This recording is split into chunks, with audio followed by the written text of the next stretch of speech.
আসসালামু আলাইকুম। আপনারা সবাই কেমন আছেন? আমরা তো আলহামদুলিল্লাহ ভালো আছি আপনাদের দোয়ায়।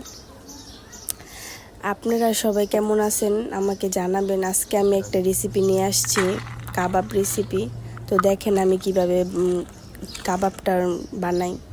এখানে আমি ডালটা আগে থেকে ভিজিয়ে রাখছিলাম। 1 কাপ ডাল নিলাম, তারপরে গরুর মাংস নিলাম, কিউব করে রাখা পেঁয়াজ, কয়েক টুকরা রসুন, এই 2-3 টুকরা আদা, মরিচ, কাঁচা মরিচ, শুকনা মরিচ, হলুদ গুঁড়া, মরিচ গুঁড়া,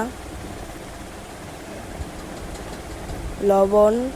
এরপরে ম্যাজিক মশলাও দিলাম, জিরা গুঁড়া, দারচিনি, এলাচ, লবঙ্গ, গোলমরিচ, জিরা।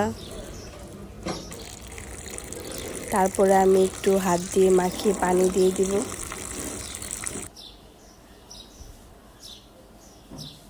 পানি দিয়ে এটাকে ভালো মতো কড়াইতে সিদ্ধ বসিয়ে দেব।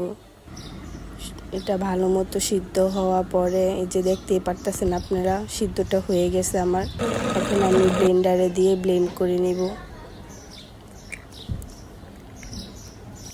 তারপরে এখানে আমি ডিমটা দিয়ে দিছি। ডিমটা দিয়ে ভালো মতো সবগুলো উপকরণ মিশিয়ে নেব।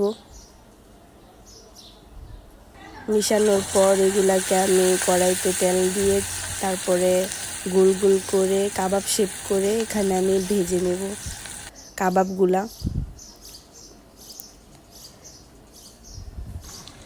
দেখতেই পারতেছেন কত সুন্দর লাগতেছে দেখতে।